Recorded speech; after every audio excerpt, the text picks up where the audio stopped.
இலங்கை நாடாளுமன்ற தேர்தல் முன்னிலை வகிக்கும் அதிபர் அனுர திசாநாயக்கவின் கட்சி கதையளக்கும் இஸ்ரேல் எதிரிகளின் போர்வையில் இஸ்ரேலால் கொல்லப்படும் அப்பாவி மக்கள் ரஷ்ய எரிவாயு கப்பலுக்கு இடமளிக்க முடியாது ஜெர்மனி விடுத்த கடும் எச்சரிக்கை.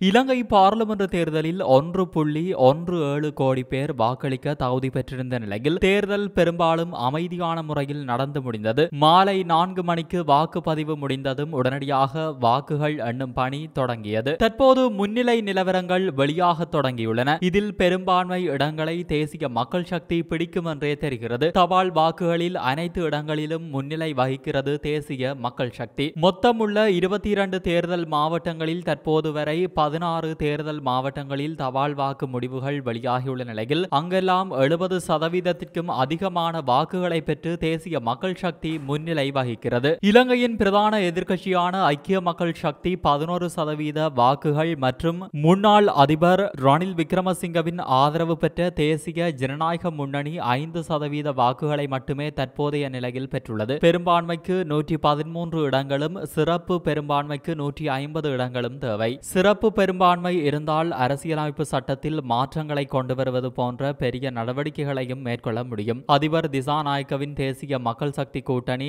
சிறப்பு பெரும்பான்மையை நோக்கி சென்று கொண்டிருக்கிறது என்பதும் குறிப்பிடத்தக்கது. அடுத்து மத்திய கிழக்கில் இஸ்ரேல் தனது தாக்குதலை நாளுக்கு நாள் தீவிரப்படுத்தி வருகின்றது. குறிப்பாக லெபனானில் தலைநகர் பெய்ரூட்டை சுற்றியுள்ள பல பகுதிகளில் இஸ்ரேல் தொடர்ந்து தாக்குதல் நடத்தி வருகிறது. இதன் காரணமாக அங்கு பதற்றமான சூழல் ஏற்பட்டுள்ளது. இஸ்ரேல் நடத்தும் இந்த தொடர் தாக்குதல்களால் பாதுகாப்பே இல்லாத சூழல் ஏற்பட்டுள்ளதாக அப்பகுதி மக்கள் கூறுகின்றனர். அதிலும் கடந்த சில நாட்களாகவே இஸ்ரேல் தனது தாக்குதலை தீவிரப்படுத்தியுள்ளது. குறிப்பாக லெபனான் நாட்டில் உள்ள ஈரான் ஆதரவு பெற்ற ஹிஸ்புல்லா படை மீது தாக்குதலை தீவிரப்படுத்தியுள்ளது. இதற்கிடையே இன்று லெபனானின் தலைநகரான பெய்ரூட்டின் தெற்கே உள்ள பகுதிகளில் இஸ்ரேல் ராணுவம் இப்போது தாக்குதல் நடத்தியுள்ளது. அப்பகுதியில் உள்ள மக்கள் வெளியேற வேண்டும் என்ற எச்சரிக்கை வந்து சிறிய நேரத்திலேயே இந்த தாக்குதல் நடந்துள்ளது. இதனால் அங்கு பதற்றம் ஏற்பட்டுள்ளது. ஹிஸ்புல்லாவின் கோட்டைகளை குறிவைத்து இந்த தாக்குதல்களை நடத்தியதாக இஸ்ரேல் கூறுகிறது. இருப்பினும் தாக்குதல் தொடர்ந்து அதிகரித்து வருவதால் அப்பாவி மக்கள் கொல்லப்படுவதும் இடம்பெறுவதும் அதிகரித்துள்ளதாக சர்வதேச ஊடகமான அல் ஜசீரா செய்தி வெளியிட்டுள்ளது. இஸ்ரேல் இன்று நடத்திய தாக்குதலால் அங்கு பல கட்டடங்கள் பாதிக்கப்பட்டன. அப்பகுதி முழுவதும் சாம்பல் புகை மூட்டம் எழுந்தது. கோவேரி என்ற பகுதியில் இஸ்ரேல் மிக மோசமான வன்முறை தாக்குதலை நடத்தியதாக லெபனான் அரசு ஊடகம் தெரிவித்துள்ளது. அதே நேரம் தாங்கள் அப்பாவி மக்கள் மீது தாக்குதலை நடத்தவில்லை என்று இஸ்ரேல் தரப்பில் தெரிவிக்கப்பட்டுள்ளது. அங்குள்ள மக்கள் வெளியேறுமாறு ஏற்கனவே அறிவுறுத்திய பிறகே தாக்குதல் நடத்தியதாக தெரிவித்த இஸ்ரேல் செய்தி தொடர்பாளர் அவிச்சாய் அட்ரே அங்கு ஹிஸ்புல்லா உள்கட்டமைப்பு பல இருந்ததாகவும் அதை குறிவைத்தே தாக்குதல் நடத்தியதாகவும் குறிப்பிட்டார்.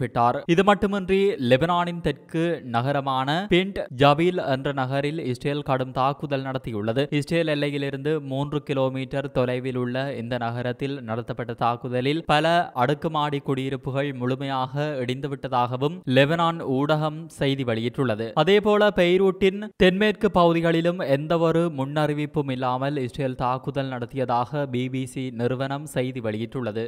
தொடர்ந்து லெபனானின் தலைநகர் பெய்ரூட்டில் அமைந்துள்ள சர்வதேச விமான நிலையம் அருகே இஸ்ரேல் தாக்குதல் நடத்தியுள்ளது. இந்த வான்வழி தாக்குதலில் விமானம் ஒன்று இயங்கிக் கொண்டிருக்கும் போது குண்டுவெடிப்பு ஏற்பட்டுள்ளது. இதில் வான்வரை கரும்புகை எழுந்து சுற்றிலும் பரவியது. அந்த விமானம் ஓடு பாதையில் சென்று மேலே பறக்க தயாரானது. அப்போது குண்டுவெடிப்பு நடந்துள்ளது. இது பற்றிய வீடியோ ஒன்றும் வைரலானது. தெற்கு பெய்ரூட்டில் ஹிஸ்புல்லா அமைப்பு வலுவாக உள்ளது. இதனால் அதன் கட்டுப்பாட்டில் உள்ள தஹியே என்ற இடத்தின் மீது இஸ்ரேல் பாதுகாப்பு படை என்று தாக்குதல் நடத்தியுள்ளது. அமெரிக்க அதிபராக தேர்ந்தெடுக்கப்பட்டுள்ள டொனால்ட் ட்ரம்பின் ஆலோசகராக உள்ள கோடீஸ்வரர் எலான் மஸ்க் ஐக்கிய நாடுகள் சபைக்கான ஈரான் தூதரை திங்கட்கிழமை சந்தித்ததாக நியூயார்க் டைம்ஸ் செய்தி வெளியிட்டுள்ளது. 2 ஈரானிய அதிகாரிகளை மேற்கோள் காட்டி இந்த சந்திப்பு ஈரானுக்கும் அமெரிக்காவிற்கும் இடையிலான பதட்டத்தை எவ்வாறு தணிப்பது என்பது பற்றிய விவாதமாக இருந்ததாக செய்தித்தாள் தெரிவிக்கிறது.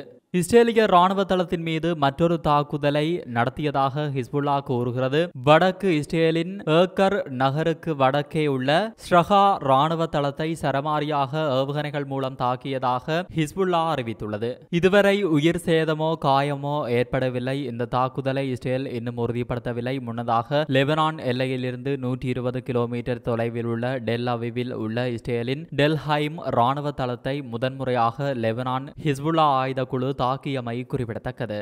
ரஷ்யா உக்ரைன் யுத்தம் பெரும் பதற்றமாக இடம்பெற்றுக் கொண்டிருக்கும் இந்த தருணத்தில் ரஷ்ய எரிவாயு கப்பல்களுக்கு துறைமுகங்களை பயன்படுத்த அரசாங்க எரிவாயு நிறுவனங்கள் அனுமதி அளிக்க வேண்டாம் என ஜெர்மனி எச்சரிக்கை விடுத்துள்ளது. இந்த விவகாரம் தொடர்பில் ஜெர்மனியின் பொருளாதார அமைச்சகம் அறிவுறுத்தியுள்ளது. இறக்குமதி முனையம் ஒன்றில் ரஷ்ய எரிவாயு கப்பல் ஒன்றை அனுமதிக்க இருப்பதாக தகவல் தெரிவித்துள்ள நிலையிலேயே ஜெர்மனி அரசாங்கம் எச்சரிக்கை விடுத்துள்ளது. ஜெர்மனி அரசாங்கத்தின் எரிசக்தி நிறுவனம் கண்டிப்பாக ரஷ்ய எரிவாயு இறக்குமதியை அனுமதிக்க வேண்டாம் என்றும் எச்சரித்துள்ளது. அமைச்சகம் அறிக்கை ஒன்றில் பொதுமக்களின் நலன் கருதியே அரசாங்கம் இந்த முடிவுக்கு வந்துள்ளதாகவும் மேலதிக அறிவிப்பு வெளியாகும் வரையில் ரஷ்ய கப்பலுக்கு அனுமதி மறுக்கப்பட வேண்டும் என்றும் குறிப்பிட்டுள்ளனர். அமெரிக்க ஜனாதிபதியாக டொனால்ட் ட்ரம்ப் தெரிவாகியுள்ள நிலையில் ஐரோப்பிய நாடுகள் மற்றும் ட்ரம்ப் ஆகியோருடன் இணக்கமான போக்கை முன்னெடுக்கும் வகையிலேயே ரஷ்ய எரிவாயு கப்பலை ஜெர்மனிக்கு அனுப்பியுள்ளதாக கருதப்படுகிறது. கடந்த வாரம் ஐரோப்பிய ஆணையத்தின் தலைவர் உர்சுலா முன்வைத்த ஆலோசனை ஒன்றில் இனி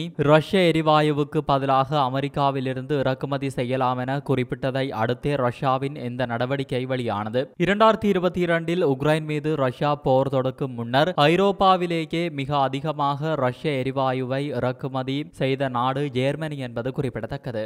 வடகொரிய தலைவர் கிம் தற்கொலை ட்ரோன்களை பெருமளவில் தயாரிக்க உத்தரவிட்டுள்ளதாக KCNA தெரிவித்துள்ளது. வடகொரிய தலைவர் கிம் யாங் உன் தற்கொலை ட்ரோன்களின் சோதனைக்கு வழிகாட்டியதோடு வான்வழி ஆயுதத்தை பெருமளவில் தயாரிக்க உத்தரவிட்டுள்ளதாக தெரிவித்துள்ளதாக ராய்ட்டர்ஸ் செய்தி வெளியிட்டுள்ளது. உலகம் முழுவதும் இதுபோன்ற ட்ரோன்களை அறிமுகப்படுத்துவதற்கு இராணுவ கோட்பாட்டை அவசரமாக புதுப்பிக்க வேண்டும் என்று அரசு ஊடகங்கள் தெரிவித்துள்ளன. இந்த ஆண்டின் தொடக்கத்தில் ரஷ்யாவுடன் வளர்ந்து வரும் இராணுவ ஒத்துழைப்புக்கு மத்தியில் தற்கொலை ட்ரோன்களை உருவாக்க மாஸ்கோவில் இருந்து தொழில்நுட்ப உதவியை வடகொரிய தலைவர் கிம் பெறுகிறாரா என்ற கேள்விகள் அதிகரித்து வருகின்றன. லோட்டரிங் வெடிமருந்துகள் என்றும் அழைக்கப்படும் இத்தகைய ஆயுதங்கள் உக்ரைன் மற்றும் மத்திய கிழக்கில் போரில் பரவலாக பயன்படுத்தப்பட்டுள்ளன. இராணுவ நோக்கங்களுக்காக ட்ரோன்களை பயன்படுத்துவதற்கான போட்டியானது உலகம் முழுவதும் துரிதப்படுத்தப்பட்டு வருவதாகவும் பல்வேறு அளவிலான மோதல்களில் இராணுவ அதிகாரிகளின் செயல்திறன் தங்கள் வெற்றியை அங்கீகரிப்பதாகவும் கிம் கூறியுள்ளார். வடகொரியாவும் ரஷ்யாவும் சமீபத்தில் ஒரு பரஸ்பர பாதுகாப்பு ஒப்பந்தத்தை உள்ளடக்கிய ஒரு விரிவான மூலோபாய கூட்டாண்மைக்கு ஒப்புதல் அளித்துள்ளன. உக்ரைனுடனான போரில் வடகொரியா தனது படைகளை ரஷ்யாவின் மேற்கு பகுதிகளுக்கு அனுப்பியுள்ளது. மேலும் தென்கொரிய மற்றும் அமெரிக்க அதிகாரிகள் ரஷ்ய படைகளுடன் இணைந்து உக்ரைனுக்கு எதிராக வடகொரிய வீரர்கள் போரில் ஈடுபட்டதை எதிர்த்து கண்டனங்களை அளித்துள்ளமை குறிப்பிடத்தக்கது. இத்துடன் இந்த பதிவானது நிறைவு பெறுகிறது. இந்த பதிவு பற்றிய உங்களது கருத்தை கமெண்ட்ஸ் பக்கத்தில் பதிவிடுங்கள். மற்றொரு போர் நிலவரம் தொடர்பிலான பதிவின் வாயிலாக மீண்டும் சந்திப்போம். நன்றி, வணக்கம். இது போன்ற பல செய்திகளை தெரிந்து கொள்ள நம்முடைய சமூக மீடியா யூடியூப் சேனலை சப்ஸ்கிரைப் செய்து அருகில் உள்ள பெல் பட்டனை கிளிக் செய்யுங்கள். மேலும் செய்திகளை உடனுக்குடன் தெரிந்து கொள்ள சமூகமீடியா.com என்ற இணையதளத்தின் வாயிலாக எங்களுடன் இணைந்திருங்கள்.